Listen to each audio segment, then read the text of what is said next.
Hello student. आज हम एक नया सब्जेक्ट स्टार्ट कर रहे हैं, अकाउंटेंसी। अकाउंटेंसी को समझने के लिए हमें पहले अकाउंटिंग को समझना होगा कि भाई अकाउंटिंग क्या होती है।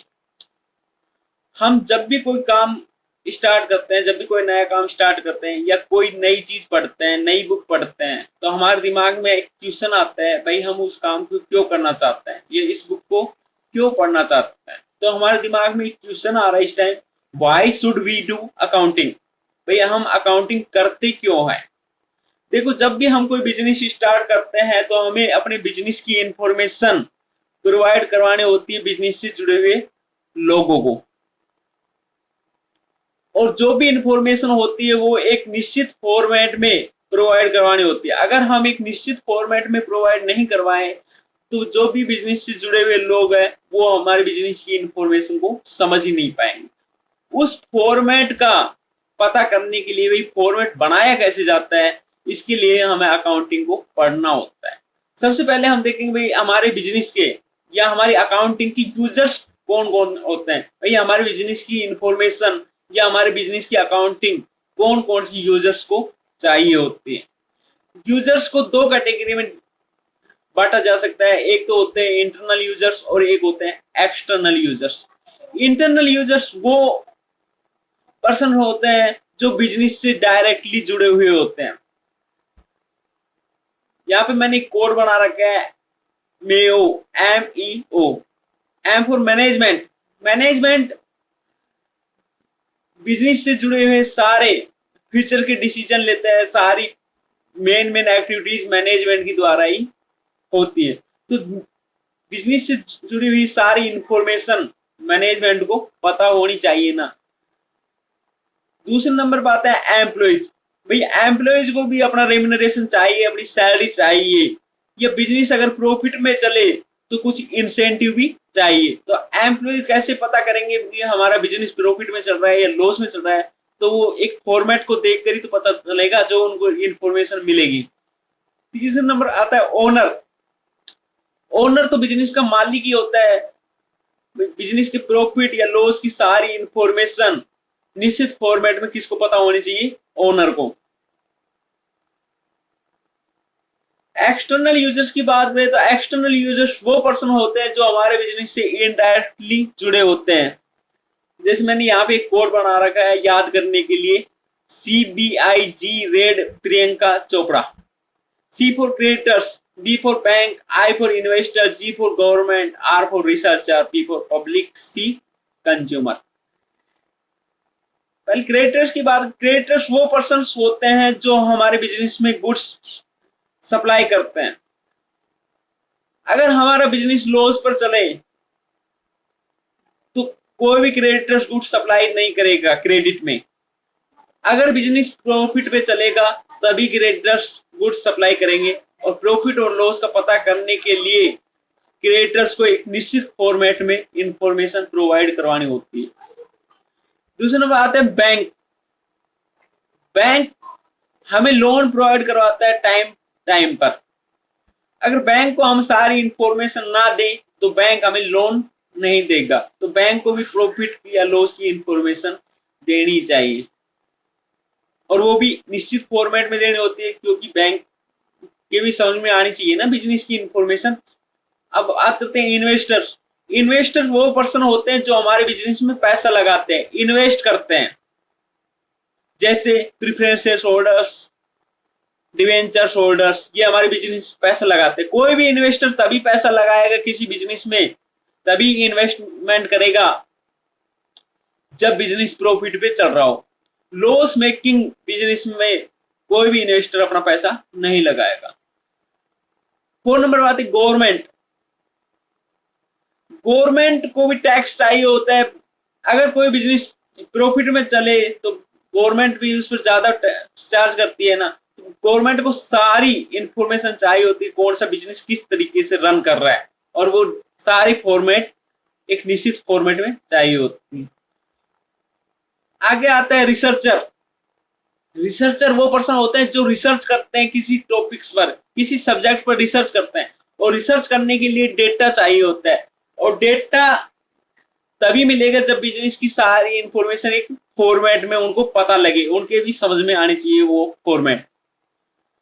बात करें पब्लिक, किसी भी डेमोक्रेटिक कंपनी में पब्लिक ही राजा होती है, तो पब्लिक को तो सब चीजें पता होनी चाहिए ना भाई, कौन सा बिजनेस सही प्रॉफिट में चल रहा है, कौन सा लॉस में चल रहा है, ठीक है। ये सारी बातें पब्लिक को पता होनी चाहिए। C4 होता है कंज्यूमर। कंज्यूमर यानी उपभोक्ता, जो प्रोडक्ट को या वस्तुओं को कंज्यूम करता है, तो कंज्यूमर को भी सारी इंफॉर्मेशन चाहिए होती है।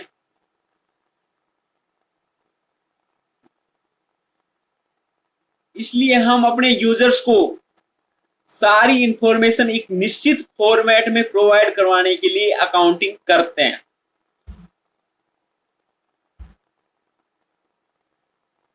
अब बात करते हैं अकाउंटेंसी। 3 कैटेगरी में बांटा जा सकता है अकाउंटेंसी को, बुक कीपिंग, अकाउंटिंग और अकाउंटेंसी। बुक कीपिंग का नॉर्मली मीनिंग होता है रिकॉर्डिंग, भाई जो भी ट्रांजेक्शन होते हैं उनका रिकॉर्डिंग करना। कोई भी छोटा बिजनेस है, कोई भी छोटा दुकानदार है, छोटा बिजनेस करने वाला आदमी है, वो बुक कीपिंग ही करता है, यानी रिकॉर्ड करके रखता है ताकि वो भूले नहीं किसी भी ट्रांजेक्शन को। हम बुक कीपिंग को 4 कैटेगरी में बांट देते हैं। बुक कीपिंग को 4 काम होते हैं, 4 एक्टिविटीज होती है बुक कीपिंग में। पहली होती है आइडेंटिफाइंग ऑफ ट्रांजेक्शन, यानी ट्रांजेक्शन जो भी होते हैं उनकी पहचान करना, आइडेंटिफाई करना, ठीक है, कौन से ट्रांजेक्शन बिजनेस के है, कौन से नहीं है। दूसरे नंबर पर आता है मेजरिंग इन मॉनेटरी। हमारे अकाउंटिंग में हम मॉनेटरी टर्म्स का ही यूज करते हैं, यानी जिन ट्रांजैक्शंस का मॉनेटरी मुद्रा में नहीं मापा जा सकता, उनके हम रिकॉर्डिंग नहीं कर पाते हैं।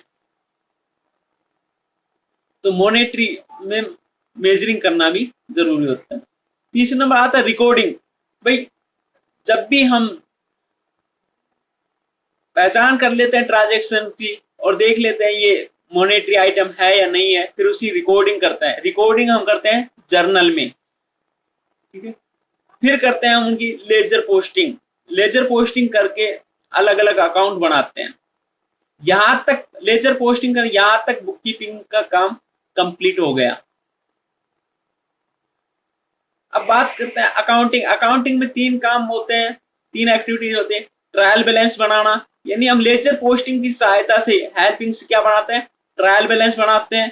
फिर ट्रायल बैलेंस से हम क्या बनाते हैं, statement of P&L account, profit loss account बनाते हैं, जिससे हमारे बिजनेस का प्रॉफिट या लॉस पता चलता है, ठीक है। स्टेटमेंट ऑफ P&L अकाउंट क्यों बनाया जाता है, भाई एक निश्चित पीरियड का प्रॉफिट और लॉस पता करने के लिए हम प्रॉफिट लॉस अकाउंट बनाते हैं। अगले बैलेंस शीट। बैलेंस शीट क्यों बनाते हैं, भाई एक निश्चित एक सर्टेन डेट को हमारे बिजनेस की कंडीशन कैसी है उसका पता करने के लिए हम बैलेंस शीट बनाते हैं। अब बात आती है अकाउंटेंसी। अकाउंटिंग की नॉलेज ही अकाउंटेंसी होती है, या ऐसे कह सकते हैं use of book keeping and accounting with art and science, यानी हम आर्ट एंड साइंस की सहायता से बुक कीपिंग और अकाउंटिंग का यूज करें, वो ही हमारी अकाउंटेंसी होती है। साइंस होती है किसी भी काम को सिस्टमैटिक ढंग से कैसे किया जाए या क्रमबद्ध तरीके से कैसे किया जाए, कुछ निश्चित प्रिंसिपल होते हैं साइंस में। और आर्ट्स होती है किसी भी काम को सर्वोत्तम ढंग से किस प्रकार से किया जा सके। तो हम हमारे बुक कीपिंग अकाउंटिंग को किस तरीके से कर सके जिससे सबसे अच्छा बने, ये होती है हमारी accountancy. Use of book keeping and accounting with art and science.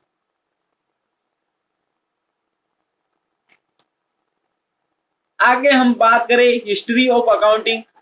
अगर अकाउंटिंग की हिस्ट्री की बात करें, अगर हम मॉडर्न अकाउंटिंग हिस्ट्री की बात करें, जो हमारे ड्यूअल अकाउंटिंग सिस्टम चल रहा है, ड्यूअल अकाउंटिंग सिस्टम किसने गिवन किया, तो हमारे फादर ऑफ अकाउंटिंग कहलाते हैं लुकास पैसियोली जी। ये इटली देश के एक मैथमेटिशियन थे, लुकास पैसियोली। इन्होंने एक बुक लिखी डी कंपासेट स्क्रिप्चर्स।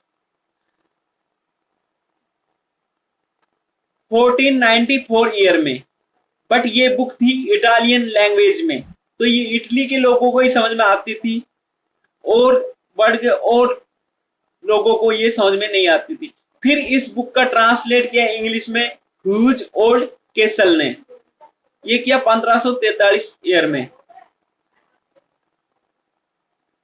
इसके बाद एक और बुक लिखी गई English system of book keeping Edward Jones ने 1795 में ये बुक लिखी थी।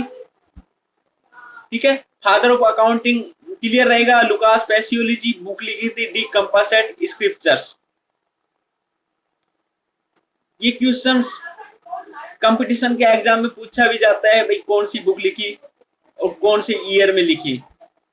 ये फादर ऑफ अकाउंटिंग किसे कहा जाता है? लुकास पैसियोलॉजी। आई थिंक यहां तक समझ में आ गया होगा। Thank you.